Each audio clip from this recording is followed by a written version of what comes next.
अच्छा सुनो, सब्सक्राइब करते वक्त ना घंटी बजा देना ताकि जब मैं ऑनलाइन आऊँ तो तुम्हारे फोन की भी नमस्कार दोस्तों, आप सभी का स्वागत है हमारे YouTube चैनल पर। तो दोस्तों आज हम बात करेंगे यूपी लेखपाल भर्ती 2020-2021।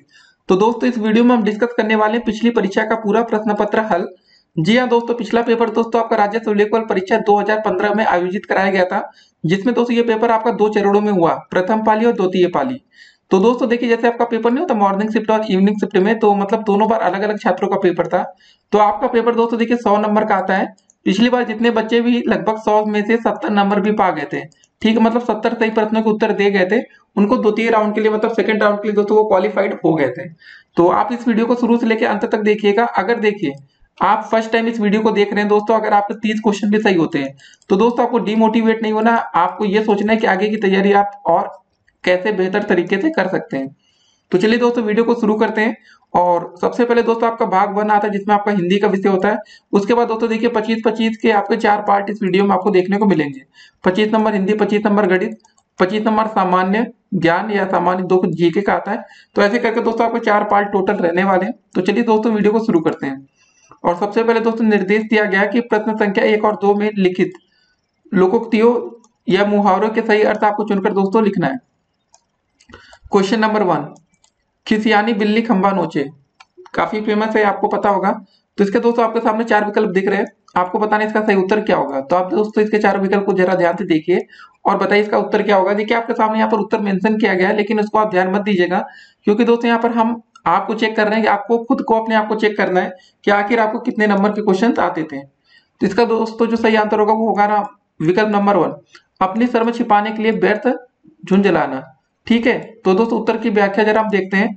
खिसियानी बिल्ली खंबा नोचे का अर्थ होता है कि अपनी गलती को छिपाने के लिए दूसरे पर व्यर्थ जुझलाना। फिर दोस्तों दूसरा क्वेश्चन पेपर में क्या आया था आपका कि काठ की हांडी बार बार नहीं चढ़ती। तो आपके सामने यहाँ पर फिर से 4 विकल्प आपके सामने दोस्तों ये रहे। तो इसका सही आंसर दोस्तों हमारा जो होगा वो होगा कि छल कपट का व्यवहार हमेशा नहीं चलता है। ठीक है ना, दूसरा विकल्प, चौथा विकल्प सही होगा। तो दोस्त यहाँ पर 2 क्वेश्चन हमारे हो गए। उसके बाद अगला क्वेश्चन देखेंगे हम लोग। प्रश्न संख्या 203 और 4 में लिखित शब्दों के विलोम शब्द आपको चुनना है। तो क्रस का दोस्तों आपको बताइए इसका विलोम शब्द क्या हो जाएगा। तो क्रस का विलोम होगा दोस्तों आपका बी विकल्प, हष्ट और पुष्ट। ठीक है ना, ये आपका सही आंसर होगा। फिर उसके बाद चौथा क्वेश्चन आया था हमारा, अल्पज्ञ का विलोम शब्द बताना है आपको, क्या होगा। इसका आंसर हो जाएगा आपका सर्वज्ञ। तो 4 क्वेश्चन दोस्तों हो गए। फिर अगला प्रश्न देखते हैं, 5वां प्रश्न क्या रहा हमारा कि खूटी शब्द का बहुवचन आपको बताना है। तो इसका सही आंसर हो जाएगा दोस्तों हमारा खूटियां। सी विकल्प आपका करेक्ट आंसर है। 6वां नंबर क्वेश्चन क्या रहा है कि निम्नलिखित अनेकार्थी शब्द का दूसरा अर्थ आपको बताना है। अज अजन्मा, इसका दोस्तों आपको दूसरा अर्थ आपको बताना है। तो दूसरा अर्थ हो जाएगा आपका ईश्वर। ठीक है ना, डी विकल्प। देखिए यहाँ पर इसकी व्याख्या देखिए, अज अजन्मा का अर्थ होता है जिसका कभी जन्म और मृत्यु ना हो, अर्थात ईश्वर।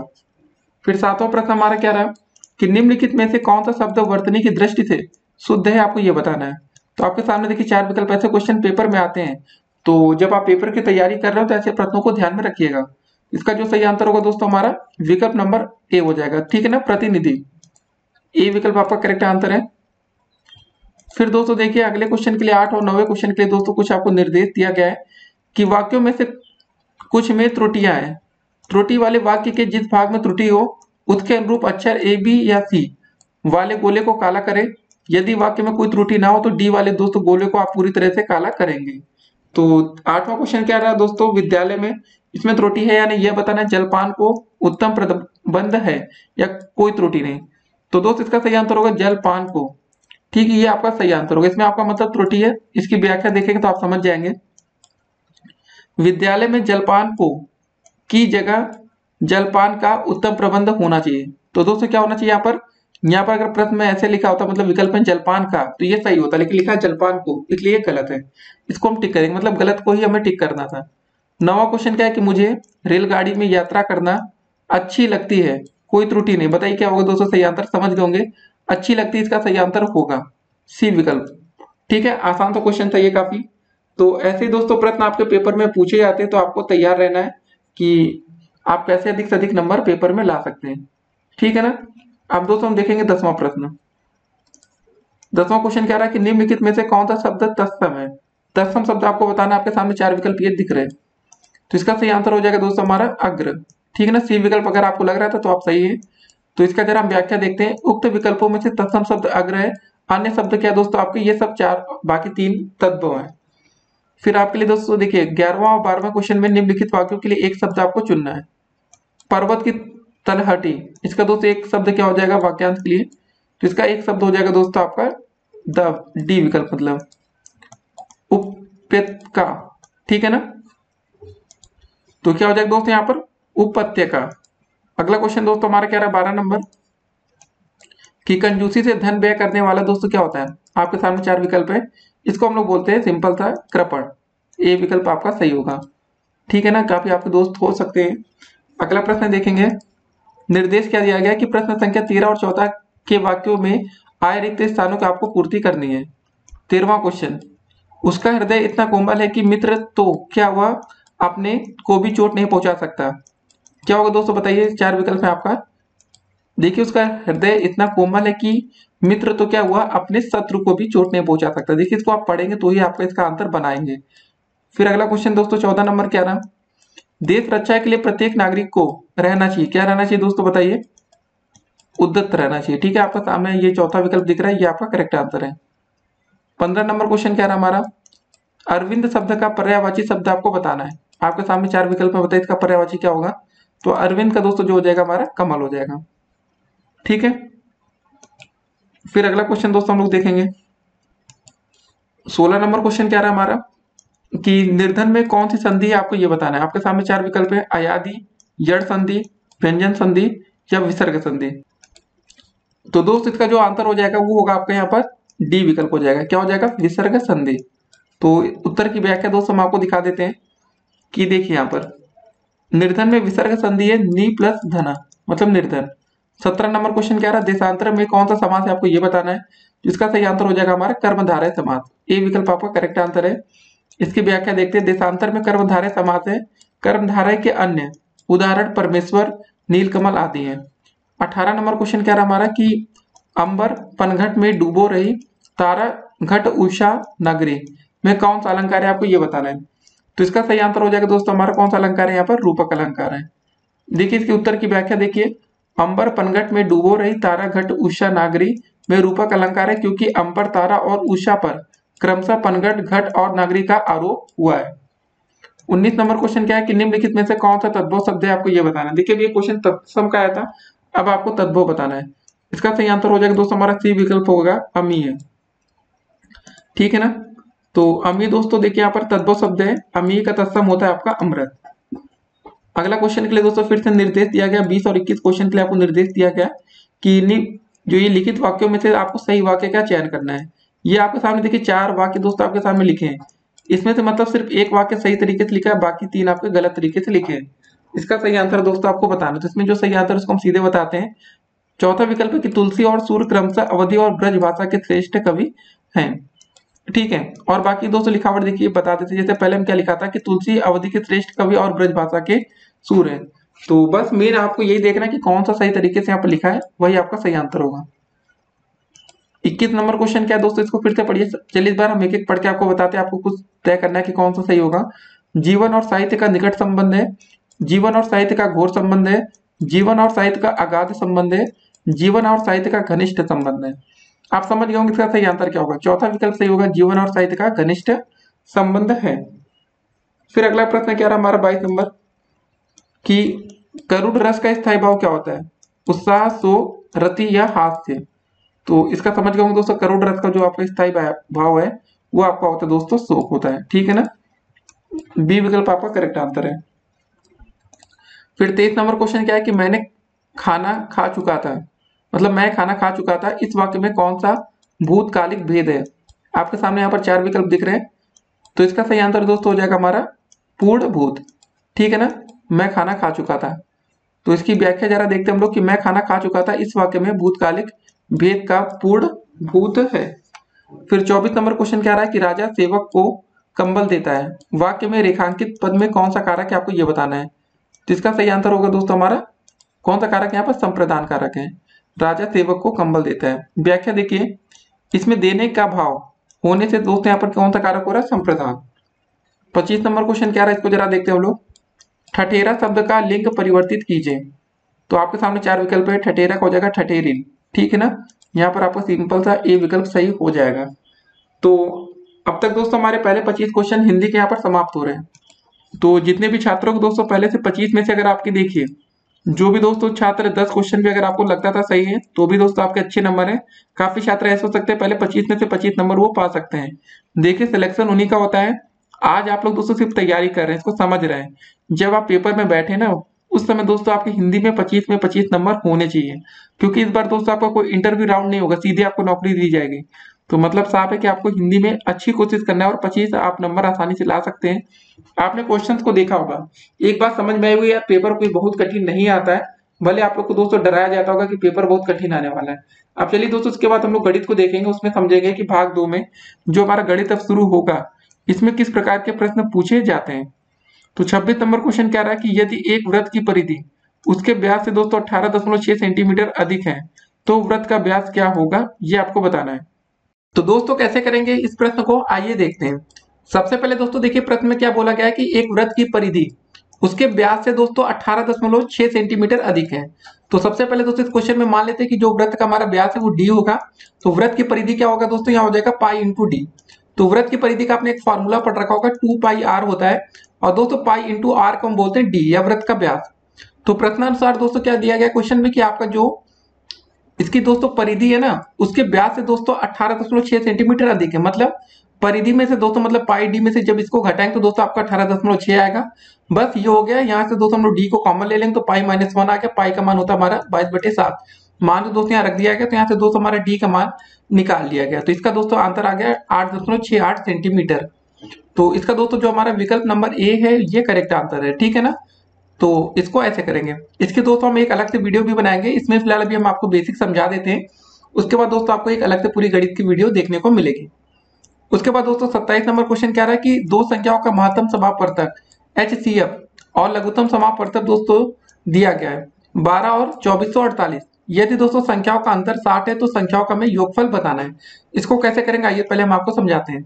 पहले दोस्तों आपका HCF और LCM हमें दिया गया अलग अलग। तो दोस्तों इसका फार्मूला आपने पढ़ा होगा, लसा गुणे मासा बराबर होता है आपका पहली संख्या गुणे दूसरी संख्या। तो जरा दोस्तों लासा गुणे मासा निकाल लेंगे या ए गुणे बी करेंगे। तो दोस्तों ये 12 गुणे 2448 होगा, इसको समीकरण 1 मान लिए। उसके बाद दोस्तों जरा प्रश्न में ये बोला गया था कि इन दोनों संख्याओं का अंतर मतलब a माइनस बी का अंतर इन्हीं संख्याओं का, तो a माइनस बी बराबर 60 दिया गया है। तो हमें एक फार्मूला पता है a प्लस बी का होल स्क्वायर बराबर होता है दोस्तों आपका क्या होता है आपका A square plus B square minus 2ab होता है ना। तो यहाँ से दोस्तों हम a प्लस बी का मान निकाल लिए। देखिए हमने इसमें कुछ तरीके अपनाए, ट्रिक्स अपनाया इस क्वेश्चन में। क्यों अपनाया दोस्तों, क्योंकि दोस्तों हमें यहाँ पता है a माइनस बी का मान पता है और इंटू a इंटू बी का पता है। तो इस तरीके से दोस्तों करेंगे तो हमारा ये आंसर निकल आएगा, ठीक है। इसका दोस्तों आंसर आ जाएगा 348। तो आपका विकल्प नंबर सी यहाँ पर करेक्ट था। तो आपको दोस्तों अच्छे से हम बताएंगे। फिलहाल इंटर पास दोस्तों यहाँ मैथ मांगी गई है, मतलब इंटर पास बच्चे इसके लिए आवेदन कर सकते हैं। तो इंटर के जो छात्र होंगे जो गणित से होंगे उनको ये क्वेश्चन समझ में आ रहा होगा, ठीक है ना। अगला क्वेश्चन क्या रहा हमारा 28 नंबर कि एक स्कूटर और मोपेड के मूल्य का दोस्तों जो अनुपात है 9:5 है। यदि एक स्कूटर का मूल्य एक मोपेड के मूल्य से दोस्तों 4200 रुपए अधिक है तो आपको मोपेड का मूल्य बताना है। तो जो यहाँ पर दोस्तों हमें इसका मूल्यों का अनुपात 9:5 दिया, उसी से दोस्तों कुछ मानते हैं। माना स्कूटर का मूल्य आपका 9x है, मोपेड का मूल्य आपका 5x है। मतलब पहले स्कूटर बोला गया तो स्कूटर का मानेंगे, फिर मोपेड बोला गया तो मोपेड मानेंगे। उसके बाद दोस्तों क्वेश्चन देखिए, यदि एक स्कूटर का मूल्य एक मोपेड के मूल्य से इतने रुपए अधिक है तो मतलब दोस्तों प्रश्नानुसार आपका जो स्कूटर का मूल्य मतलब 9x बराबर आपके मोपेड के मूल्य से 5x से 4200 अधिक है। तो यहाँ से हम x का मान निकालेंगे, आ गया 1050 और मोपेड का मूल्य दोस्तों हमने माना था 5x, तो मतलब 1050 का गुणे 5 से गुणा करेंगे तो 5250 आंसर आए। तो ये आपका डी वाला विकल्प यहाँ पर आपका करेक्ट आंसर होगा। फिर 29 नंबर क्वेश्चन क्या रहा जरा इसको देखते हैं। तीन संख्याओं का योगफल 392 यदि पहली संख्या का दूसरी संख्या से अनुपात 2:3 तथा दूसरी संख्या का तीसरी संख्या से अनुपात 5:8 है तो आपको तीसरी संख्या बतानी है। तो देखिए क्वेश्चन कैसे दिया गया इसको समझिए। पहली संख्या दूसरी संख्या का 200 अनुपात दिया गया था 2:3। फिर आपका तीसरी और मतलब दूसरी संख्या और तीसरी संख्या का अनुपात है 5:8 है, ऐसे दिया गया था। देखिए दोस्तों जरा अगर हम इसको एक साथ तीनों अनुपात को लिखना चाहेंगे तो दोस्तों जो हमारी ये बीच वाली वैल्यू होती है, जैसे a अनुपात b है और b अनुपात c है, तो हमें b को बराबर करना पड़ेगा। एक तरफ 3 एक तरफ 5 है, तो इसमें हम ये करेंगे, यहाँ पर 5 से गुणा कर देंगे ऊपर में, इधर हम 3 से करेंगे। तो दोस्तों 5 से गुणा करेंगे तो 5 या 15 यहाँ होगा, 3 5 15 यहाँ होगा। तो वैसे ही दोस्तों यहाँ पर हुआ था, तो पहले 5 से गुणा किया तो यहाँ हो गया 10 अनुपात 15। फिर दोस्तों यहाँ जब 3 से गुणा करेंगे तो 3 5 15, 3 8 24, तो यहाँ से 24 आ गया। ठीक है, हम आपको बेसिक समझा दे रहे हैं। उसके बाद बोला गया दोस्तों, क्या बोला गया अंतिम में, कि आपको तीसरी संख्या बतानी थी। तो दो जो आपकी पहली दूसरी और तीसरी संख्या पहले आपको ये पता चल गई, इसको जरा हम जोड़ देते हैं। तो यहाँ से हम x का मान तुरंत निकाल लेंगे। तो x का मान हमारा 8 आ गया, और तीसरी संख्या दोस्तों हमारी 24x थी, तो 24 गुणे 8 करेंगे तो 192 आ गया। ये हमारा आंसर है। अभी हम आपको सिर्फ बेसिक समझा रहे हैं, क्योंकि दोस्तों हम आपको प्रश्न पत्र हल दिखा रहे हैं, उसके बाद आपको पूरा समझाया जाएगा। फिर 30 नंबर क्वेश्चन क्या रहा कि एक त्रिभुजाकार खेत का परिमाप 540 मीटर है और इसकी भुजाओं का अनुपात 5 अनुपात 12 अनुपात 13 है। इस खेत का आपको क्षेत्रफल बताना है। आपके सामने 4 विकल्प हैं, कैसे करेंगे? देखिए पहले दोस्तों आपको त्रिभुज की आपको जो भुजाएं अनुपात में दिया गया था 5 12 और 13, इसको ये हम भुजाओं को मान लेते हैं। इसका परिमाप 540 था। ठीक है, ये क्वेश्चन कह रहा है। तो इन दोस्तों तीनों भुजाओं को जोड़कर इसका परिमाप से निकालें तो हमारे यहाँ पर हमें x का मान पता चल जाएगा। जब हमने यहाँ से x का मान दोस्तों हम 18 निकाल लिए, तो दोस्तों जो हम त्रिभुज के तीनों भुजाएं माने थे 5x 12 और 13x, जो कि दोस्तों प्रश्न में ही अनुपात आपको दिया गया था 5 12 13। यहाँ से दोस्तों हम त्रिभुज के अलग अलग भुजाएं निकालेंगे। मतलब क्या करेंगे, पहले 5x था ना, तो आप ये करेंगे तो पहले 5 गुणे 18 कर देंगे, तो 18 25 90 ये आ गया। फिर दोस्तों क्या करेंगे, 12 गुणे 18 कर देंगे, तो करने पर 216 आ जाएगा। फिर ये 234 आएगा 13 गुणे 18 में। तो ये दोस्तों हमारी 3 भुजाएं पहले आ गई। फिर उसके बाद हम s का मान निकालेंगे। s का आपको फार्मूला पता है ना, जो त्रिभुज का क्षेत्रफल होता है फार्मूला होता है under root S S minus A S minus B into S minus C. तो उसके लिए सबसे पहले हमें s का मान चाहिए होता है, तो a plus B plus C by 2 होता है। तो दोस्तों ये हमारा s का मान यहाँ से 270 आ गया था। उसके बाद इसको रख के, और a का मान दोस्तों ये 90 हो गया, b का मान दोस्तों रख देंगे 216 यहाँ रखा जाएगा। फिर c का मान दोस्तों 234, एस में से इसको घटा के सब गुणा भाग कर लेंगे तो हमारा ये आंसर आएगा 9720। तो ये आपका दोस्तों डी वाला विकल्प यहाँ पर आपका करेक्ट आंसर होगा। फिर अगला प्रश्न क्या रहा हमारा 31 नंबर, कि एक आयताकार मेज की ऊपरी सतह का परिमाप 28 मीटर है और इसका क्षेत्रफल 48 मीटर स्क्वायर है। मेज के आपको कड़ की लंबाई बतानी है। ठीक है, तो कैसे करेंगे दोस्तों, सबसे पहले बोला गया कि आपका इसका परिमाप, आयत का परिमाप का फार्मूला होता है दोस्तों 2 ब्रैकेट में लंबाई प्लस चौड़ाई बराबर होता है इसका परिमाप। तो दोस्तों ये फार्मूला में रखा गया। तो यहाँ से दोस्तों हमें पता चल गया कि a प्लस बी बराबर ये 2 28 में भाग करेंगे तो यहाँ 14 आ गया। एक समीकरण आ गया। उसका क्षेत्रफल, आयत का क्षेत्रफल का फार्मूला क्या होता है, लंबाई गुणे चौड़ाई होता है। तो a इंटू बी बराबर 48 हो गया। ठीक है, इतना तो आप कर लेंगे। उसके बाद दोस्तों अगला स्टेप हम लोग ये क्या कर रहे हैं, a माइनस बी का होल स्क्वायर का फार्मूला क्यों लगा रहे हैं, क्योंकि दोस्तों हमें पता है कि हमें a प्लस बी का मान यहाँ पर देखिए दिया गया है, ये 14 है, क्योंकि दोस्तों ये परिमाप से निकाले, और माइनस 4ab। ठीक है, a माइनस बी का मान निकालने से हमें फायदा क्या होगा, जब a प्लस बी का दोस्तों हमें मान यहाँ पर देखिए दिया गया है a प्लस बी का, अगर नीचे जब हम a माइनस बी का मान निकालेंगे तो b से b कट जाएगा, जोड़े घटाएंगे तो हमें a और b का अलग अलग मान मिल जाएगा। तो ये स्टेप दोस्तों करेंगे तो हमें यहाँ से a माइनस बी का मान मिल गया, 2 मिल गया। ठीक है, तो जब समीकरण आपका ये 2 है और समीकरण 1 है, इन दोनों समीकरणों को दोस्तों जब हम जोड़े और घटाएंगे तो आपका a और b का मान अलग अलग मिल जाएगा। ठीक है, जब आपको दोस्तों ये दोनों मान मिल जाएगा तो हमें a b का मान, जैसे यहाँ पर देखिए b का मान 6 मिला, a का मान 8 मिल गया। तो बस आप इसमें पाइथागोरस प्रमेय अप्लाई कर दीजिए। उसके बाद दोस्तों आपको ये जो कड़ दिख रहा है 10 आ रहा है, ये आपको मिल जाएगा। ठीक है ना, तो बस सिंपल सा क्वेश्चन था। तो आपका आंसर यहाँ पर विकल्प नंबर सी होगा 10 मीटर। ठीक है, इसको आप टिक कर लेंगे। 32 नंबर क्वेश्चन क्या रहा हमारा, कि एक त्रिभुज का परिमाप 30 सेंटीमीटर है और इसका क्षेत्रफल 30 सेंटीमीटर स्क्वायर है। यदि त्रिभुज की सबसे बड़ी भुजा की लंबाई 13 सेंटीमीटर है तो त्रिभुज की सबसे छोटी भुजा क्या होगी, आपको ये बताना है। तो देखते हैं कैसे करते हैं। तो सबसे पहले दोस्तों मान लेते हैं त्रिभुज की तीनों भुजाएं ए बी सी है। प्रश्नानुसार दोस्तों क्या बोला गया, a प्लस बी प्लस सी बराबर 30, क्योंकि दोस्तों यहाँ पर बोला गया था जो त्रिभुज का परिमाप है वो 30 सेंटीमीटर है। परिमाप का मतलब होता है सभी भुजाओं को जोड़ देते हैं, तो ये हमें इतना पता चल गया। माना त्रिभुज की सबसे बड़ी भुजा दोस्तों आपकी a बराबर 13 सेंटीमीटर है, तो शेष दो भुजाओं की लंबाई क्या होगी दोस्तों, a का मतलब 13 होगा, तो शेष 2 बची b प्लस सी। तो यहाँ से दोस्तों हम निकाल लेंगे मान। ठीक है ना, तो a का दोस्तों हमें मान 13 पता था, तो यहाँ पे हमें पता चल गया 30 माइनस 17 करेंगे तो 17 आ जाएगा। मतलब 30 माइनस 13 किया तो हमारा 17 सेंटीमीटर आ गया। तो यहाँ से हम s का मान निकालेंगे, s बराबर a प्लस बी प्लस सी होता है। जैसा कि दोस्तों हमने आपको बताया कि हमारे ए का जो हमने मान यहाँ पर माना था वो 13 माना था, बी प्लस सी का दोस्तों मान था हमारा वो 17 आया। ठीक है, ये बी प्लस सी का मान दोस्तों यहाँ 17 सेंटीमीटर आते हैं, ऐसे हम लिख सकते हैं ये मान आपका बी प्लस सी का है। तो यहाँ से हमें एस का मान पता चल गया। तो इसके बाद हम त्रिभुज का क्षेत्रफल हम निकाल सकते हैं कि नहीं। देखिए माना त्रिभुज की दोस्तों शेष दो भुजाओं में से एक भुजा x सेंटीमीटर है, तो दोस्तों दूसरी भुजा क्या हो जाएगी 17 माइनस x सेंटीमीटर हो जाएगी। इसको दोस्तों यहाँ पर हम अप्लाई करेंगे, तो इस फॉर्मूले को जब अप्लाई कर दिए त्रिभुज का क्षेत्रफल का, तो यहाँ से दोस्तों में कुछ ये मिला x माइनस 12 और x माइनस 5 बराबर 0। तो एक बार दोस्तों हम x का मान 12 निकालेंगे, एक बार x का मान 5 निकालेंगे, और हमें बताना था त्रिभुज की छोटी भुजा, तो इसका दोस्तों छोटी वाली भुजा 5 को हम ले लेंगे। तो इसका दोस्तों जो हमारा आंसर आएगा इस प्रश्न में वो आ जाएगा हमारा x बराबर 5 सेंटीमीटर। देखिए मैथ इतनी आसान नहीं होती है, क्योंकि अब आपको नौकरी चाहिए, तो थोड़ी बहुत कठिन मैथ की तैयारी आपके पास होनी चाहिए। अगला प्रश्न क्या रहा है कि एक पहिए की त्रिज्या दोस्तों 21 सेंटीमीटर है, 792 मीटर की दूरी तय करने में उसे कितने चक्कर लगाने पड़ेंगे। ऐसे क्वेश्चन पेपर में काफी आते हैं, जरा ध्यान रखिएगा। तो दोस्तों हमें पहिए की त्रिज्या दी गई थी 21 सेंटीमीटर, ये त्रिज्या हो गई। इसकी हम परिधि निकालेंगे। परिधि का फार्मूला 2 पाई आर होता है, अभी हमने आपको बताया था, लेकिन पाई इंटू डी करेंगे तो व्यास आ जाता है। तो यहाँ से परिधि बराबर 2 पाई आर, 2 लिखे, पाई की जगह 22/7 हो गया, आर की जगह 21। इसको सॉल्व कर लिए हमारा आ गया 132 सेंटीमीटर। हमें निकालना था दोस्तों कितने चक्कर लगाने पड़ेंगे। तो चक्करों की संख्या बराबर होता है कुल दूरी बटे परिधि। कुल दूरी दोस्तों हमारी थी 792 मीटर। 792 मीटर को दोस्तों जब हम सेंटीमीटर में बदलेंगे तो 100 से गुणा होगा, नीचे 132 सेंटीमीटर। इसको सॉल्व कर लिए तो हमारा आ जाएगा 600 चक्कर। ठीक है, ये क्वेश्चन हो गया, तो हमारे इसका सही आंसर आ गया यहाँ पर बी विकल्प, 600 चक्कर आ गया। ठीक है, आपको दोस्तों अच्छे से समझाया जाएगा अगली वीडियो में, आप परेशान मत होइएगा। अभी हम आपको बेसिक समझा दे रहे हैं कि इसका करने का अप्रोच क्या है, इन प्रश्नों को आप किस तरह से कर सकते हैं।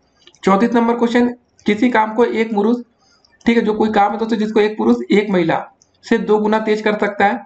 एक महिला दोस्तों एक लड़के से 2 गुनी तेजी से काम करती है। यदि वे सभी अर्थात एक पुरुष एक महिला और एक लड़का मिलकर किसी काम को 4 दिनों में पूरा कर सकते हो, तो एक लड़का अकेले उसे कितने दिनों में पूरा करेगा, ये आपको बताना है। आपके सामने 4 विकल्प हैं। तो पहले दोस्तों हम बताते हैं, जो पुरुष था दोस्तों महिला से 2 गुना तेजी से काम करता, तो पुरुष और महिला का अनुपात क्या आ गया 2:1। फिर दोस्तों जो महिला थी वो लड़के से 2 गुना तेजी से काम करती थी, तो लड़का और मतलब महिला और लड़के का अनुपात 2:1 आ गया।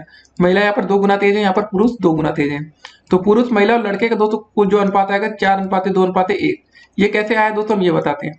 पहले आपको लिखा था 2:1 और दोस्तों यहाँ पर था 2:1, क्योंकि दोस्तों देखिए यहाँ पर जो पुरुष था वो महिला से तेज था, यहाँ पर महिला जो है वो बच्चे से तेज है। तो जो दोस्तों ये बीच वाला अनुपात आपको दिख रहा है 1 और 2, इसको हम बराबर करने के लिए क्या करेंगे, ऊपर भी दोस्तों हम 2 से गुणा करेंगे। ठीक है ना, ऊपर तो दोस्तों जरूरत नहीं है, नीचे अगर हम सिर्फ चाहे तो हाँ ऊपर 2 से गुणा करना पड़ेगा, क्योंकि दोस्तों यहाँ जब 2 से करेंगे तो ये हो जाएगा आपका 4:2 हो जाएगा। नीचे दोस्तों 2 मैच हो गया, तो आपका ये बन गया 4:2:1। तीनों को दोस्तों जब अनुपात निकालेंगे, देखिए जब तीनों का अनुपात एक साथ हमें लिखना होता है, याद रखिएगा A:B लिखा है, B:C लिखा है। इसको दोस्तों हम एक साथ तब लिख सकते हैं A:B:C तब लिख सकते हैं जब दोस्तों जो आपका B का अनुपात है AB वाले में और BC में, B वाला दोस्तों दोनों जगह सेम हो, तभी हम इसको एक साथ लिख सकते हैं। तो यहाँ पर हमने बीच वाले को 2 बना दिया, तो दोस्तों ये बन गया 4:2:1। अब काम में लगे दोस्तों समय का अनुपात दोस्तों उल्टा हो जाएगा 1:2:4। माना दोस्तों पुरुष कार्य को x दिन में करता है, मतलब पहला वाला x हो गया, महिला 2x में करता है और लड़का 4x दिन में करता है। तो प्रश्नानुसार दोस्तों तीनों का काम एक दिन का, मतलब तीनों का मतलब एक दिन का काम निकाला जाए तो कैसे निकालेंगे, 1/x हो जाएगा, फिर 1/2x प्लस 1/4x बराबर 1/4। इसको सॉल्व करेंगे तो दोस्तों यहाँ से हमारा x का मान 7 आ जाएगा, और बच्चे का दोस्तों हमने मान माना था कि 4 दिन में करेगा, 4x दिन में, तो 4 × 7 हो गया, आपका आ जाएगा 28 दिन।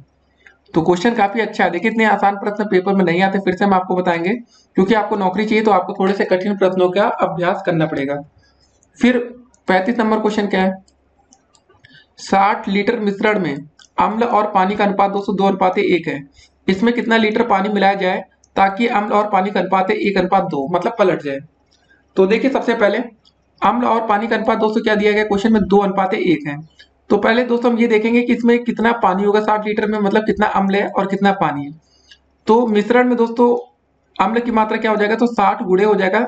देखिए अनुपात दोस्तों समझ लीजिए पहले इस बात को जरा है, 2:1 का मतलब है पहले आपका अम्ल है फिर पानी, मतलब पहले 2 गुना पानी है 1 गुना आपका, मतलब 2 गुना अम्ल है 1 गुना पानी, मतलब पहले अम्ल था तो पहले अम्ल, पानी था पानी। तो यहाँ हो जाएगा दोस्तों 60 गुणे 2/2 + 1, दोनों को जोड़ लेते हैं, मतलब ये तो हो गया दोस्तों ये 4 आ गया, मतलब यहाँ ऊपर हो गया 2, नीचे हो जाएगा 3, तो 3 से भाग करेंगे 3 दूनी 6, 0 40 आ गया। फिर दोस्तों मिश्रण में पानी की मात्रा कितना हो जाएगा, यहाँ 40 आ गया तो 60 में से 40 घटा लेंगे तो 20 लीटर आपका पानी निकल आया। तो अब क्या करेंगे इसको जरा देखते हैं। जब हमें पता चल गया कि पानी कितना है, अम्ल कितना है, तो अतः मिश्रण में दोस्तों 1 लीटर पानी मिलाने पर अम्ल और पानी का अनुपात 1:2 हो जाता है, ऐसा क्वेश्चन में ही कहा गया है। ठीक है, तो दोस्तों पहले क्या था, कितना लीटर दोस्तों पानी मिलाया जाए ताकि अम्ल और पानी का अनुपात, मतलब ऊपर हम लोग लिखेंगे पहले अम्ल 40 हो गया, नीचे पानी हो गया 20, जिसमें दोस्तों x और जोड़ देते हैं, मतलब इतना पानी और मिलाते हैं, तो दोस्तों हमारा अनुपात 1:2 हो जाता है। इसको सॉल्व कर लेंगे तो हमारा यहाँ से आएगा 60 लीटर, x का मान आएगा, वही यहाँ पर आंसर होगा आपका। ठीक है, ए बराबर जो विकल्प है 60 लीटर, इसको टिक करेंगे। अगला प्रश्न क्या रहा, 36 नंबर की त्रिभुज एबीसी में यदि ए का दोस्तों मान जो है 90 अंश है और ए बराबर 25 सेंटीमीटर, बी बराबर 7 सेंटीमीटर है, तो 10 बी का मान आपको बताना है। देखिए अच्छा क्वेश्चन था ये, अगर आपकी तैयारी गणित में अच्छी होगी तभी आप ऐसे प्रश्नों को कर पाएंगे। पहले दोस्तों हमने एक त्रिभुज एबीसी बना दिया, जिसमें दोस्तों कोण हमारा ए था, ये 90 अंश हो गया, ए का मान 25, ए का मान दोस्तों 25 का मतलब ये आपका ए का मान 25 हो जाएगा, बी का मान 7, तो दोस्तों ये जो आपका बी है तो यहाँ पर इसका मान 7 होगा। तो ए और बी का मान पता चलेगा, तो दोस्तों पाइथागोरस प्रमेय अप्लाई करके हमने दोस्तों ये ए बी का मान निकाल लिया। जब तीनों मान हमें पता चलेगा तो tan का दोस्तों जो हमारा फार्मूला होता है सिंपल था, tan थीटा बराबर क्या होता है, लंब बटे होता है हमारा आधार होता है, ये आपने पढ़ा ना इसको, लंब बटे आधार। तो बस लंब दोस्तों हमारे यहाँ कितना हो जाएगा 7/24, तो ये हमारा सिंपल सा आंसर हो जाएगा। 7/24 कौन सा हमारा विकल्प में दिख रहा है, ये वाला डी वाले में। क्वेश्चन काफी अच्छे अच्छे पेपर में आपके आए हैं। उसके बाद दोस्तों देखते हैं अगला क्वेश्चन 37 नंबर। क्या रहा प्रश्न कि किसी धनराशि पर ब्याज 1 पैसा प्रति रुपया प्रति दोस्तों महीने लगाया जाता हो, तो वार्षिक ब्याज के दोस्तों दर प्रतिशत कितना होगा। अगर सोचिए आपका एक महीने में 1% का ब्याज लगता है, तो एक साल का दोस्तों कितना ब्याज हो गया, आप तो सिंपल था बोलेंगे 12%, लेकिन इसको सॉल्व करके देखते हैं। ब्याज को दोस्तों हमने माना यहाँ 1 पैसा था, मूलधन दोस्तों आपको मान लेते हैं हम लोग 100 पैसा है, ठीक है ना, 1 पैसा ब्याज प्रति रुपया है, मूलधन दोस्तों मतलब यहाँ देखिए माना क्या है, यहाँ पर दिया ही गया है, किसी धनराशि पर दोस्तों जो आपका ब्याज है वो 1 पैसा है प्रति रुपया, मतलब दोस्तों आपका मूलधन हो गया 100 पैसा, 1 रुपए में 100 पैसे होते हैं, ब्याज आपका 1 पैसा है। समय दोस्तों बोला क्या प्रति माह, तो मतलब 1 साल का समय होगा तो 1/12 वर्ष हो जाएगा, साल का लेंगे तो, और ऐसे तो महीने का है। तो हमारा जो फार्मूला होता है साधारण ब्याज बराबर मूलधन गुणे दर गुणे समय बटे 100। तो मूलधन दोस्तों हमारे यहाँ पर कितना दिया गया है 100 पैसा हो जाएगा, दर दोस्तों कितना है आपका, एक दर हमें निकालना है, साधारण ब्याज दोस्तों हमारे यहाँ पर 1 दिया गया है, और समय दोस्तों 1/12 हो जाएगा बटे 100। इसको सॉल्व कर लेंगे, 100 से ये 100, देखिए 100 से 100 क्या हो जाएगा हमारा, ये जाएगा कट, 12 तो से अतिरिक्त गुणा हो जाएगा, तो हमारा आर का मान आ जाएगा 12%, यही हमारा आंसर हो जाएगा। ठीक है, इसमें जो है बी विकल्प आपका करेक्ट आंसर होगा। फिर अगला प्रश्न देखते हैं 38 नंबर कि 50 प्रेक्षणों के एक समूह का मानक विचलन दोस्तों आपका 8 है, यदि प्रत्येक प्रेक्षण को 2 से गुणा किया जाए तो मानक विचलन का मान होगा। देखिए सिंपल सी बात याद रखिएगा कि यदि प्रेक्षणों में दोस्तों n से गुणा किया जाता है तो मानक विचलन n से गुणा हो जाता है, मतलब n गुणा हो जाता है, बढ़ जाता है। अतः 2 से गुणा करने पर दोस्तों विचलन 2 गुना बढ़ जाएगा, तो मतलब मानक विचलन का दोस्तों जो मान है वो 2 × 8 हो जाएगा, तो मतलब सिंपल से आंसर आ जाएगा आपका 16। ठीक है, ये सब तरीके आप याद रखिएगा। उसके बाद 39 नंबर क्वेश्चन क्या रहा, x के किस मान के लिए दोस्तों निम्नलिखित आंकड़ों का बहुलक 27 होगा। देखिए हमें x का कौन सा मान रखेंगे दोस्तों जिससे बहुलक 27 हमें लाना ही है। तो देखिए सिंपल सी बात है कि दिए गए आंकड़ों में बहुलक 27 प्राप्त करने के लिए x के स्थान पर 27 रखने पर आंकड़ों में 27 सर्वाधिक 4 बार प्राप्त होती है, अतः बहुलक 27 होगा। तो हम x के क्या रखेंगे 27 ही रख देंगे, क्योंकि हमें बहुलक 27 ही लाना है, तो हम 27 ही रखेंगे। फिर 40 नंबर क्वेश्चन क्या है, 1, 6, 8, 3, 2 के माध्य और माध्यिका का योगफल। पहले दोस्तों हमें बताना इसका माध्य क्या होगा। देखिए माध्य का फार्मूला सिंपल सा होता है, जैसे लिखा वैसे दोस्तों सबको जोड़ लीजिए, कितनी टोटल संख्या 5 है तो नीचे 5 लिख दिए, तो ये हमारा माध्य आएगा 1 + 6 + 8 + 3 + 2/5। उसके बाद दोस्तों जब हमें माध्यिका निकालना होता है तो इसको एक काम करते हैं, तो हम आरोही में लिखें या तो अवरोही क्रम में लिखें। तो हमने आरोही क्रम में लिखा, तो दोस्तों आरोही का मतलब बढ़ता हुआ क्रम 1, 2, 3, 6, 8 लिख दिए सीरियल से, और दोस्तों टोटल संख्या कितनी थी हमारी 5 थी, तो मतलब 5 थी, ये आपकी एक विषम संख्या हो गया। विषम संख्या के लिए दोस्तों जो माध्यिका का फार्मूला होता है n+1/2 वहां पद है, या दोस्तों अगर सम संख्या होती तो n/2 होता है, प्लस का n/2 + 1 वहां पद अपान में 2 होता है, ये फार्मूला आपको पता है। तो यह तो दोस्तों हमारा तीसरा पद आया, तीसरा पद की दोस्तों जो हमारी वैल्यू थी वो 3 थी, तो 3 और 5, ठीक है ना दोस्तों, ये तीसरा मतलब ये 3 हो गया दोस्तों, और यहाँ पे मतलब माध्य हमारा 4 निकला था, 4 3 जोड़ देंगे तो 7 आएगा आंसर। तो इसका दोस्तों जो हमारा आंसर होगा वो डी विकल्प हो जाएगा। तो देखिए मैथ में आप तुक्का उतनी आसानी से लगा भी नहीं सकते, तो इसमें लगाना भी नहीं चाहिए। क्योंकि दोस्तों गणित में आपको पूरे नंबर मिलते हैं और सॉलिड नंबर मिलते हैं। ठीक है, 41 नंबर क्वेश्चन देखते हैं कि एक व्यक्ति दोस्तों अपनी यात्रा का 2/11 भाग ट्रेन द्वारा, 17/22 भाग कार द्वारा तथा शेष 1 किलोमीटर वो पैदल चलकर तय करता है। वह कितनी दूरी चलता है आपको ये बताना है। तो दोस्तों पहले हम मानते हैं कि उसकी टोटल जो दूरी थी वो x किलोमीटर थी। तो x का दोस्तों क्या करता है कि 2/11 भाग ट्रेन से और 17/22 भाग वो कार से। तो x में से दोस्तों इसको जरा दोनों को बीच में जोड़ के घटा देंगे और दोस्तों 1 किलोमीटर वो शेष पैदल चल रहा है, तो बराबर 1 लिख लेते हैं। इसको जब सॉल्व करेंगे तो दोस्तों हमारा x का मान यहाँ से आएगा 22, वही हमारा सीधे आंसर हो जाएगा। ठीक है, डी विकल्प। 42 नंबर क्वेश्चन क्या रहा, वर्गीकृत आंकड़ों का माध्य अभिकलित करते समय हम मानते हैं कि बारम्बारताएं क्या होती दोस्तों, वर्गों के वर्ग अंकों पर केंद्रित है। ठीक है दोस्तों, ये आपका चौथा विकल्प सही होगा। ठीक है, क्या मानते हैं, देखिए वर्गीकृत आंकड़ों के माध्य की गणना करते समय हम मानते हैं कि बारंबारताएं वर्गों के वर्ग अंकों पर केंद्रित है। ठीक है, फिर 43 नंबर क्वेश्चन क्या है, इसको जरा देखते हैं। 930.25 के वर्गमूल में कौन सा सबसे छोटा भिन्न घटाया जाए जिससे दोस्तों प्राप्त परिणाम का एक पूर्ण संख्या आए। अब आपके सामने 4 विकल्प दिख रहे होंगे दोस्तों, इसमें हम ऐसी कौन सी संख्या घटा दें जिससे दोस्तों मतलब जो आए वो एक पूर्ण संख्या है, मतलब दशमलव वाली संख्या हट जाए। तो जब दोस्तों 930.25 का अंडर रूट करते हैं तो हमारा जो आंसर आता है वो 30.5 आता है। तो एक काम करते हैं, हम लोग 30 प्लस 0.5 कर देते हैं अलग अलग। ठीक है, अगर दोस्तों 0.5 का मतलब क्या हो गया, दशमलव हटाएंगे नीचे 10 आ जाएगा, तो 5 1 5 5 दूनी 10, 0.5 का मतलब आपका 1/2 हो गया। तो सिंपल सी बात है दोस्तों, यहाँ से अगर हम 1/2 घटा दें तो हमारा ये आंसर आ जाएगा। अगला क्वेश्चन क्या रहा, 300 ग्राम की चीनी के विलयन में 40% दोस्तों चीनी है, इसमें कितनी चीनी मिलाई जाएगी ताकि विलयन में चीनी की दोस्तों जो परसेंटेज है वो 50% हो जाए। इसको कैसे किया गया आइए देखते हैं।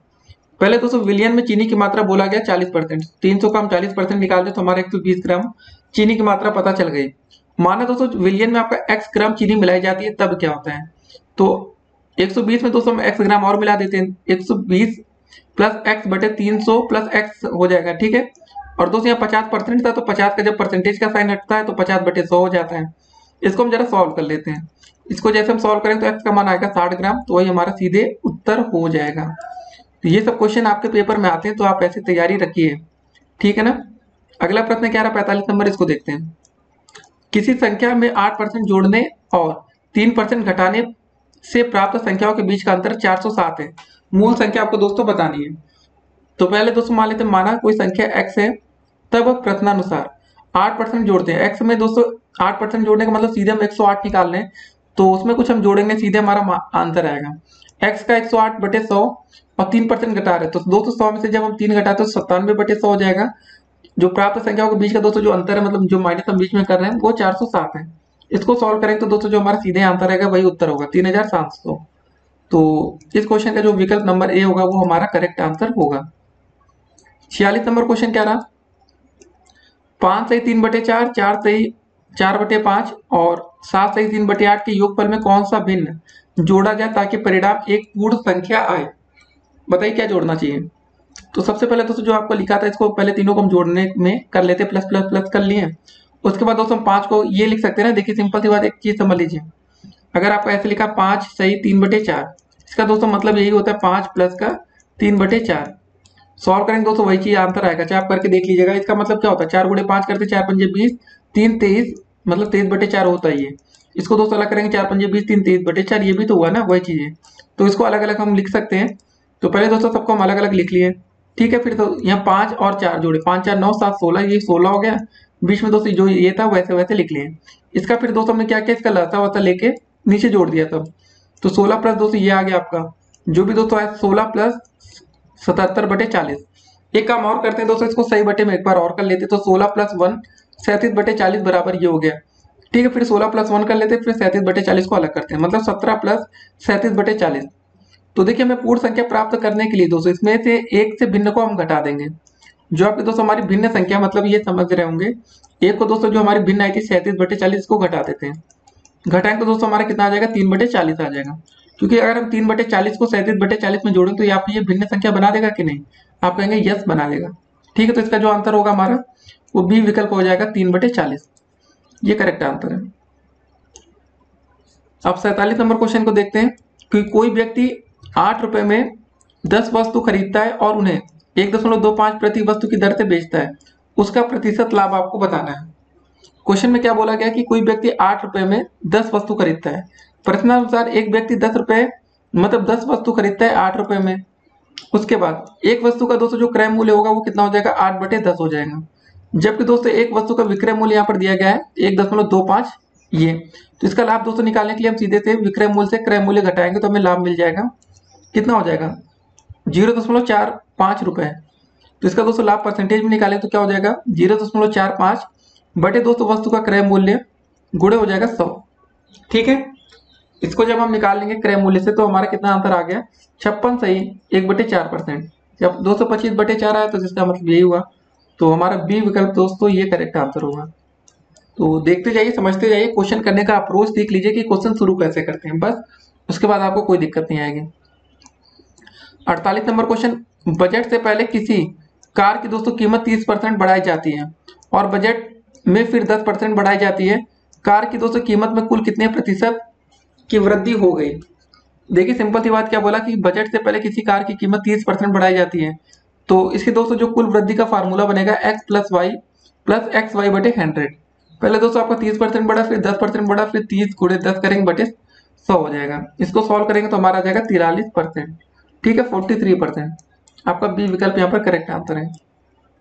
49 नंबर क्वेश्चन क्या रहा कि यदि दोस्तों आपका 27 की पावर x बराबर 9/3 की पावर x है तो 1/x⁴ का मान क्या होगा, आपको ये बताना है।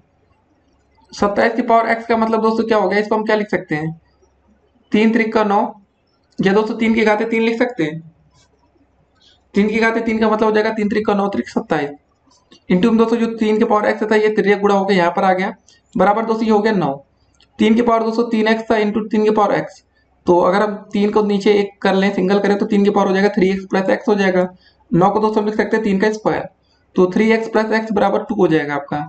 ठीक है ना, घातों की जैसे हम तुलना करेंगे तब की बात कर रहे हैं। यह काम यहाँ कर सकते हैं, 3x में x जोड़ देंगे तो हो जाएगा हमारा 4x। ठीक है, 4x बराबर दोस्तों 2 हो जाएगा, तो यहाँ से हमारा x का मान 1/2 आ जाएगा। घातों की तुलना करने पर हमें बताना क्या था दोस्तों, 1/x⁴ का मान। तो 1/x⁴ का मतलब 1 हो जाएगा 1/2⁴। तो कितना हो गया दोस्तों, 2⁴ हो जाएगा, तो हो जाएगा ऊपर आपका मतलब 2 जो 4 था वो ऊपर आ जाएगा, तो ये हो जाएगा 16। कितना आसान था क्वेश्चन था। खाली होता ना कि अगर आपको करने का तरीका नहीं पता होता तो आप डरते हैं कि यार कैसे होगा कैसे होगा। ठीक है, उसके बाद आज का अंतिम गणित का क्वेश्चन देखते हैं कि कोई धनराशि दोस्तों साधारण ब्याज पर 10 वर्षों में अपनी 2 गुनी हो जाती है। ब्याज की दर क्या है, देखिए साधारण ब्याज की बात हो रही है, चक्रवृद्धि ब्याज नहीं लगाया जा रहा। तो देखिए दोस्तों पहले हमने मान लेते हैं कि हमारा मूलधन जो है वो हमारा P रुपए है। ठीक है, इसको प्रिंसिपल भी बोलते हैं, क्योंकि दोस्तों जो हमारा ब्याज का फार्मूला होता है वो मिश्र धन माइनस मूलधन होता है ना, ब्याज बराबर मिश्र धन माइनस मूलधन। तो 2p - p का मतलब दोस्तों हो जाएगा हमारा P रुपए। ठीक है ना, 2 गुनी हो जाती थी। तो साधारण ब्याज का जो फार्मूला होगा मूलधन गुणे दर गुणे समय बटे 100। तो p बराबर दोस्तों हो जाएगा आपका p × r × 10/100। 10 से दोस्तों 10 कट जाएगा। ठीक है ना, और देखिए आपका क्या क्या कटेगा हम आपको बताते हैं। ये एक 0 से एक 0 यहाँ कट गया, ये p से दोस्तों p कट गया, r बराबर सीधे हो जाएगा 10%। तो इसका दोस्तों जो 50 का हमारा ए विकल्प यहाँ पर करेक्ट हो जाएगा। ठीक है, ये हो जाएगा 10%। तो दोस्तों अगर 25 में से देखिए हमारे गणित के क्वेश्चन यहीं पर समाप्त हो रहे हैं। तो अगर दोस्तों आपने पहले 25 क्वेश्चन गणित में से अगर आपके 25 में से 25 नंबर सही होंगे तो ही दोस्तों आपको नौकरी मिलेगी। आज हो सकता है कि आपको एक भी क्वेश्चन नहीं आता, मान लेते कि आज आपको दोस्तों 0 नंबर आया गणित में। इस वीडियो को देखने के बाद कोई दिक्कत नहीं है, आप तैयारी कर सकते हैं। लेकिन दोस्तों जब आपका लेखपाल का पेपर हो 2020 या 21 में, तब तक आपकी गणित इतनी अच्छी होनी चाहिए कि आपके 25 में से एक भी नंबर ना कटने पाए। यही दोस्तों गणित ही आपको नौकरी दिलाएगी, याद रखिएगा। लेखपाल में दोस्तों उन्हीं बच्चों को नौकरी मिलेगी जिनकी गणित अच्छी होगी।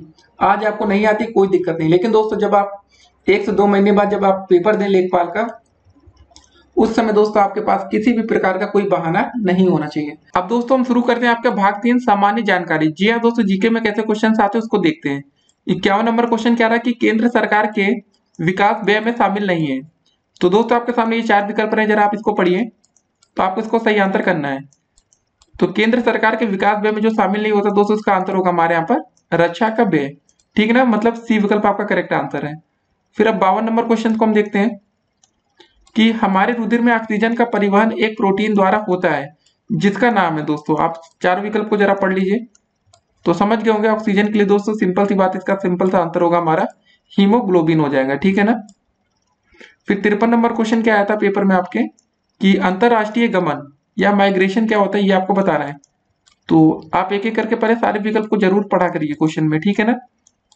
तो इसका जो सही आंसर होगा हमारा वो हो जाएगा कि देशों के बीच में लोगों का संचलन, यह यहाँ पर क्या है, करेक्ट आंसर है, ठीक है। फिर 54 नंबर क्वेश्चन क्या रहा है, इसको जरा देखते हैं हम लोग कि सॉफ्ट बैंक और फॉक्सान टेक्नोलॉजी ग्रुप में मतलब एक संयुक्त उपक्रम एसबीजी क्लिनिक टेक बनाया है जो ग्रीन एनर्जी प्रोजेक्ट में 10 वर्षों में लगभग $20 बिलियन का निवेश करेगा। तो क्या होगा दोस्तों सही आंसर, आपके सामने चार विकल्प ये रहे। तो इसका जो सही आंसर होगा दोस्तों वो हो जाएगा हमारा भारतीय इंटरप्राइजेस, ठीक है ना, आपका डी विकल्प। देखिए आपको पेपर में कुछ करंट अफेयर्स के क्वेश्चन भी आते हैं, उसको भी जरा आप ध्यान रखेंगे।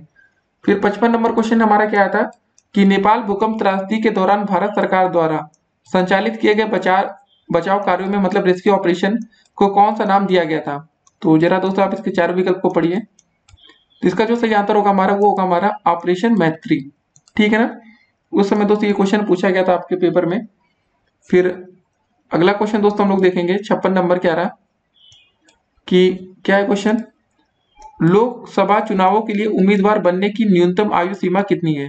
देखिए कभी कभी ये आसान से प्रश्न पेपर में आ जाते हैं, तो इसका जो सही आंसर होगा हमारा वो सिंपल तो हो जाएगा हमारा 25 वर्ष, ठीक है ना। 57 नंबर क्वेश्चन क्या रहा कि 16 अगस्त 1946 को प्रत्यक्ष कार्रवाई दिवस मनाया गया, किसके द्वारा दोस्तों आपको ये बताना है। इसका सही आंसर होगा दोस्तों हमारा मुस्लिम लीग के द्वारा, ठीक ना, बी विकल्प आपका करेक्ट आंसर होगा। अगला क्वेश्चन है 58 नंबर की चौरी चौरा घटना कब हुई थी। तो इसका सही आंसर होगा दोस्तों हमारा 5 फरवरी 1922 को। कुछ क्वेश्चन काफी आसान से आए थे पेपर में, आपको देखने को लग रहा होगा कि अगर आप नॉर्मल तैयारी भी करके जाएंगे तो आप पेपर में नौकरी ले सकते हैं, मतलब पेपर को पास करके। फिर अगला क्वेश्चन देखते हैं हम लोग 59 नंबर क्वेश्चन कह रहा कि निम्नलिखित में से सबसे अधिक ऋण विद्युत तत्व कौन सा है, यह आपको बताना है। ऋणायन मतलब सबसे ज्यादा किस पर होता है। तो इसका जो सही आंसर हो जाएगा हमारा वो फ्लोरीन पर हो जाएगा, ठीक है ना, आपका ए विकल्प आपका यहाँ पर करेक्ट आंसर है। 60 नंबर क्वेश्चन कह रहा है आपका कि किस देश ने कोपा अमेरिका 2015 जीता है। आपके सामने चार विकल्प हैं। तो उस समय दोस्तों ये क्वेश्चन काफी फेमस रहा होगा। देखिए 2015 में पेपर भी हुआ था आपका मतलब लेखपाल का, तो 2015 के क्वेश्चन मतलब ये आपका दोस्तों एक तरह से करंट अफेयर्स के क्वेश्चन थे। जिसका जो सही आंसर होगा हमारा वो चिली होगा। तो जब दोस्तों आपका नया पेपर होगा तो आप जैसे 2020 में होंगे तो 2020 से संबंधित क्वेश्चन आएंगे, 2021 चल रहा होगा तो 2021 से संबंधित प्रश्न पेपर में आएंगे। 61 नंबर क्वेश्चन क्या है कि निम्नलिखित में से कौन कैबिनेट स्तर का होता है। आपके सामने चार विकल्प है, तो आप इसको जरा पढ़िए। तो इसका जो सही आंसर होगा कि निम्नलिखित में से कौन कैबिनेट स्तर का होता है, वो होता है आपका विपक्ष का नेता। 62 नंबर क्वेश्चन क्या है कि आपका प्रायद्वीपीय भारत का दक्षिणी छोर कन्याकुमारी स्थित है, कहां पर है दोस्तों आपको ये बताना है। चारों विकल्प को आप देखिए। इसका जो सही आंसर होगा वो होगा हमारा भूमध्य रेखा के उत्तर में, ठीक ना, बी विकल्प आपका करेक्ट आंसर है। 63 नंबर क्वेश्चन क्या है कि वह कौन सा स्थान है जहां अंतिम मुगल सम्राट बहादुर शाह जफर की मृत्यु हुई थी। तो आपके सामने चार विकल्प जरा देख लीजिए। तो इसका जो सही आंसर होगा वो होगा हमारा ए विकल्प हो जाएगा रंगून में। तो दोस्तों 64 नंबर क्वेश्चन क्या रहा है कि सविनय अवज्ञा आंदोलन का मुख्य उद्देश्य क्या था। तो आपके सामने चार विकल्प ये रहे, जरा इसको आप पढ़िए। तो इसका जो सही आंसर होगा वो होगा नमक कर के विरुद्ध में, ठीक है ना। फिर अगला प्रश्न क्या था हमारा 65 नंबर कि भारत की उच्चतम वार्षिक वर्षा कहाँ पर दर्ज की गई है। तो ये आपके सामने चार विकल्प है, तो बताइए इसका सही आंसर क्या होगा। समझ गए होंगे आप इसका सही आंसर मासिंगराम मेघालय में, ठीक है ना। फिर अगला क्वेश्चन दोस्तों क्या रहा हमारा 66 नंबर, एनपीपी से क्या अभिप्राय होता है। तो दोस्तों ये आपका इसका फुल फॉर्म आपको बताना था। तो इसका मतलब हो जाएगा आपका नेशनल पॉपुलेशन पॉलिसी, ठीक है ना। कितने आसान से क्वेश्चन आए थे, आप समझ रहे होंगे देखकर। फिर 67 नंबर क्वेश्चन क्या था कि आपका कि हाल ही में अंतरराष्ट्रीय क्रिकेट काउंसिल के अध्यक्ष के रूप में किसे चुना गया है। तो उस समय दोस्तों जो सही आंसर था वो जहीर अब्बास था, ठीक ना।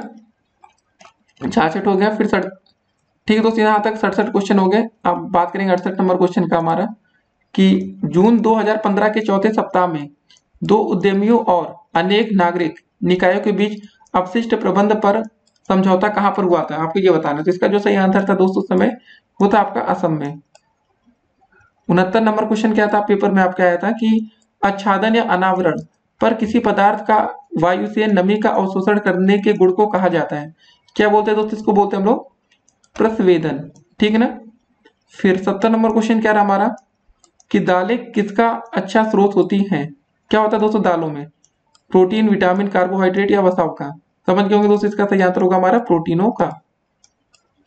71 नंबर क्वेश्चन दोस्तों क्या रहा हमारा कि मथुरा, डिगबोई और पानीपत में परिष्करण शालाएं किसके द्वारा स्थापित की गई हैं।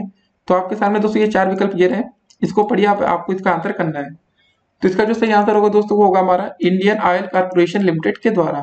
ठीक है, सी विकल्प आपका करेक्ट आंसर है। 72 नंबर क्वेश्चन क्या आया था पेपर में कि निम्नलिखित में से किसको संविधान की आत्मा के रूप में माना गया है। आप 4 विकल्प को जरा देखिए और समझिए। तो इसका सही आंसर होगा दोस्तों हमारा, इसको बोलेंगे हम लोग प्रस्तावना। सी विकल्प आपका करेक्ट आंसर है। 73 नंबर क्वेश्चन क्या था कि आपका शतपथ ब्राह्मण और तैत्तिरीय ब्राह्मण के ब्राह्मण मूल पाठ है। क्या है दोस्तों, आपके सामने 4 विकल्प ये हैं। तो इसका जो सही आंसर होगा दोस्तों वो होगा हमारा यहाँ पर यजुर्वेद। क्या हो जाएगा दोस्तों आपका यजुर्वेद।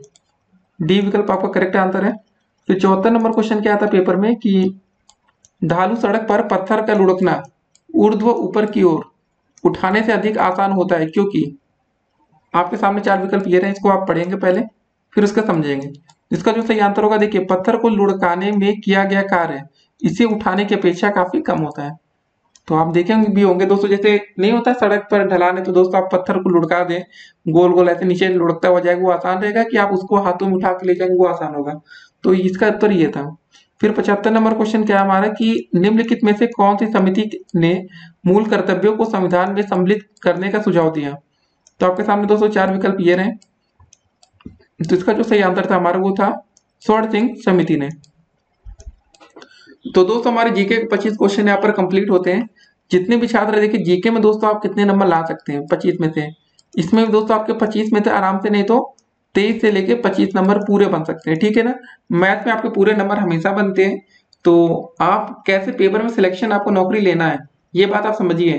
कोई प्रश्न उतना कठिन नहीं था क्योंकि दोस्तों जब आप इस बार पेपर देंगे लेखपाल भर्ती के लिए तो इस समय लेटेस्ट क्वेश्चन आएंगे जो कि दोस्तों बहुत ट्रेंडिंग टॉपिक्स पर होगा। ठीक है, अब देखते हैं दोस्तों अगला भाग। तो भाग 4 में दोस्तों हमारा रहा ग्रामीण विकास। इसमें भी 25 क्वेश्चन आएंगे, इसको भी अब हम देखेंगे और समझेंगे। 76 नंबर क्वेश्चन क्या रहा है कि स्वच्छ भारत मिशन ग्रामीण के अंतर्गत ग्रामीण क्षेत्रों में शौचालयों के निर्माण के लिए नवंबर 2014 में उत्तर प्रदेश सरकार ने कितने करोड़ का प्रावधान किया था दोस्तों। इसका सही आंसर होगा उस समय हमारा था 685 करोड़ रुपए।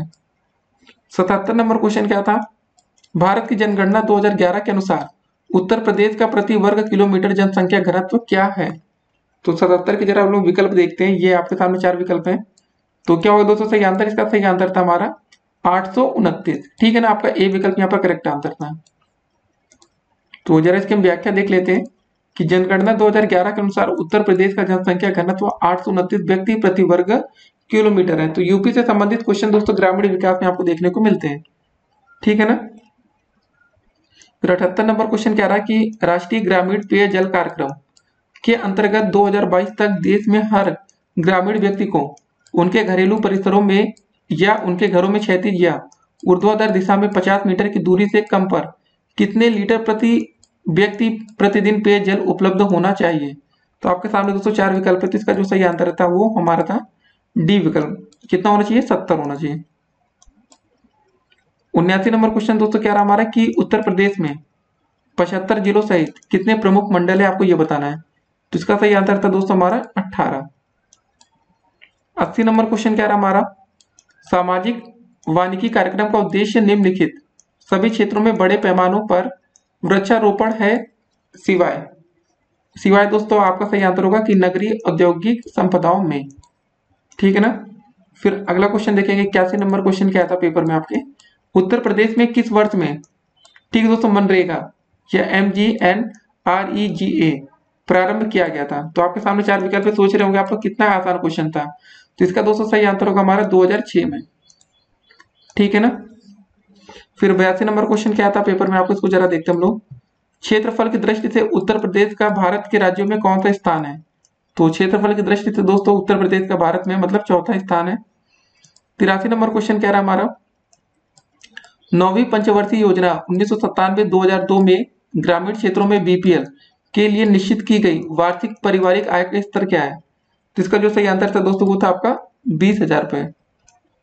ठीक है। 84 नंबर क्वेश्चन कह रहा हमारा कि उत्तर प्रदेश में प्रमुख रेल इंजन संयंत्र कहाँ पर स्थित है, ये आपको बताना है। तो इसका सही आंसर दोस्तों क्या होगा हमारा?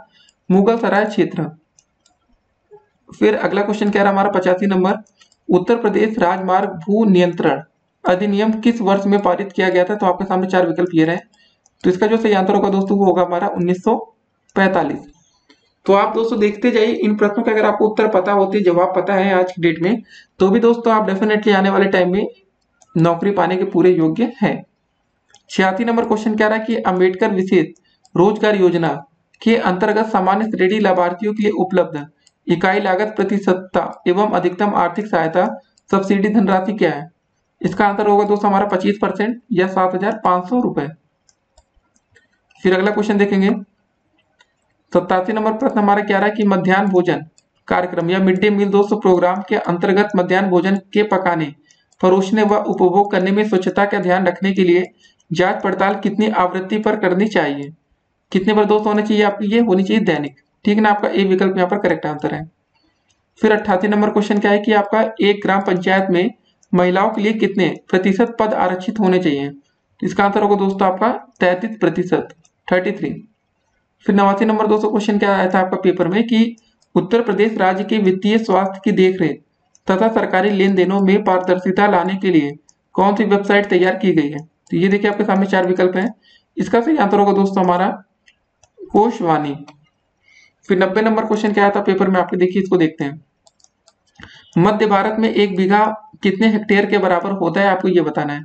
इसका जो सही आंसर होगा दोस्तों आपका 0.2529 हेक्टेयर। ठीक है ना, इसको जरा ध्यान रखिएगा, 0.2529 हेक्टेयर। फिर 91 नंबर क्वेश्चन क्या रहा हमारा कि कौन सी दोस्तों शास्त्रीय नृत्य रूप का उत्तर प्रदेश में उद्भव हुआ है? किसका दोस्तों हुआ था? ये आपका है कथक। ठीक है ना, कथक को जरा ध्यान रखिएगा। 92 नंबर क्वेश्चन क्या रहा हमारा कि जमाबंदी से क्या तात्पर्य है? आपके सामने ये 4 विकल्प हैं। तो इसका जो सही आंसर होगा वो होगा हमारा कि भू अधिकारों के प्रलेख। ठीक ना, सी विकल्प आपका सही आंसर है। 93 नंबर क्वेश्चन क्या रहा हमारा कि SGSY का पूर्ण रूप क्या है? तो इसका सही आंसर होगा दोस्तों आपका स्वर्ण जयंती ग्राम स्वरोजगार योजना। ठीक है ना, आपका ए विकल्प यहाँ पर करेक्ट आंसर है। 94 नंबर क्वेश्चन क्या रहा है कि किस मंडल को विश्व के उत्कृष्टकालीन उद्योगों का केंद्र माना जाता है? इसका सही आंसर होगा दोस्तों हमारा मिर्जापुर। 95 नंबर क्वेश्चन क्या रहा हमारा कि उत्तर प्रदेश में लिंगानुपात वर्ष 2001 से में मतलब 898 से वर्ष 2011 में तक पहुंचा है। कितना दोस्तों पहुंचा है ये? 898 से ये दोस्तों पहुंच गया आपका 912। तो चलिए दोस्तों कुछ तो संख्या बढ़ी। फिर अगला क्वेश्चन क्या रहा हमारा 96 नंबर, उत्तर प्रदेश में किस प्रकार की मिलें सबसे अधिक संख्या में है? तो आपके सामने 4 विकल्प रहे, चावल के, इस्पात बेलनी के, चीनी के या कपड़ा के। तो दोस्तों इसका जो सही आंसर होगा वो होगा हमारा चीनी की मिलें सबसे ज्यादा है यूपी में। ठीक है ना, डी विकल्प।